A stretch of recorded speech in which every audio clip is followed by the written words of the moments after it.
You've made a new friend, a new connection, a new partnership, or signed a deal and everything seems to go perfectly well. It couldn't be going better. And then suddenly, you hit a bump in the road. What then? So, I'm doing this audio blog right now to accompany a poem which I'm about to post on just this subject. It's called The Lover's Hurt Locker. And really what it's about is those situations that, for whatever reason, we find ourselves in tension with another person who's the last person that we ever want to be in tension with. It could be our mom, our brother, our father, our lover. Doesn't matter. Our partner, our teacher, our boss. Doesn't matter. Just someone who we never want to get into a conflict with, we never expected to get into a conflict with, and now all of a sudden it's there. Now, I think the poem explains my feelings about this any more than any explanation could, and I'm not here to explain this poem, but rather to provide some more ideas about this subject, because it's a huge one. I mean, we can sometimes get into these fights and they'll last forever because we won't let down our pride and they won't let down their pride either. And we don't allow ourselves to grow and move forward. Have you ever been in that situation before where you were so angry with the other person that you cut off your nose to spite your own face? You kept staying angry in a bad mood? You stayed in that state? I've been there before. I've been there so bad, I cut off anger completely, cutting off other emotions with it.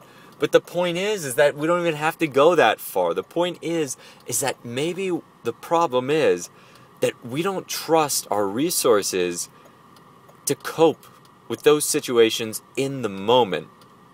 For example, something comes up for you. It might be a little resentment. It might be a little pain. It might be a little memory triggered by this person in your life, or even triggered by yourself. And that's why it's good to do forgiveness prayers on ourselves and not forget ourselves, that we have to forgive ourselves. But anyways, this little trigger is set.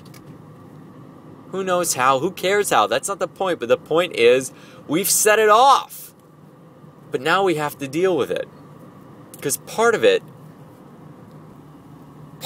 is developing confidence. And confidence and certainty are strange words. And I may have said this before in other audiobooks or audio blogs, but look, without confidence and without certainty, nothing would be achieved by us. Nothing at all.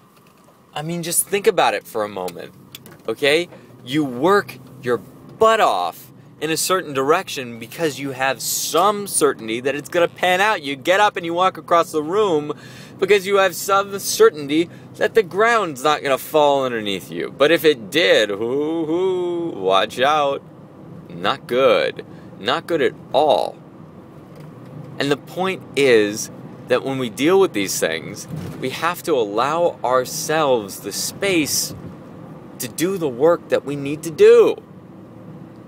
Right? Because we could pull back thinking to ourselves that if we state our concerns, if we express ourselves, this other person over there is going to hate us. They're going to hear that stuff and they're going to go wild. They're going to freak out and they're never going to speak to us again. Right? That if we get angry or show our emotions or show our pain and concern, the other person is not going to get it. We're going to open up a whole can of worms that we never wanted to open up in the first place, and bada bing, bada boom, that's it. We're done. We're out for the count. There's no more to be said. And the trouble is that it's just not true. It's just totally not true. But the bigger issue is that it eats us up inside. And that's what we need to understand. What we need to understand is that the greatest killer of all relationships, whether these be romantic or just intimate or just interpersonal connections, the greatest killer, toxic poison, is resentment, is disgust. But what are those things really? But pain patterns, born out again, repeated, anticipated. You start anticipating them and you go, oh God, you roll your eyes, not this again. And your body starts clenching up. And then guess what? Do you bring it up? Do you address it? Do you communicate with this person, or do you shut down? Do you hold your breath? Do you stick your head in the sand and pretend that it never exists? Pretend that it's not going on? Well, I can guarantee you one thing. It is going on. And the longer you keep your head in the sand, the harder it is. Yet it's so easy to just look away, isn't it? It's so easy. We just turn our faces away and we go, all right, this isn't happening. And maybe in the past, sometimes it's gone away. Maybe in the past, sometimes we've been able to swallow it and it disappears. But I know in my experience, it's not until we bring it out and we just get it all on the surface that we feel good. I mean, come on.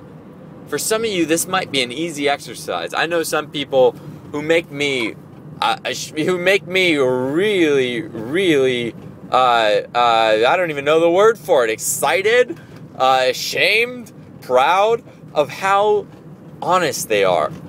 They'll just tell you exactly what they're thinking. My grandmother's like this. I also have another friend like this too.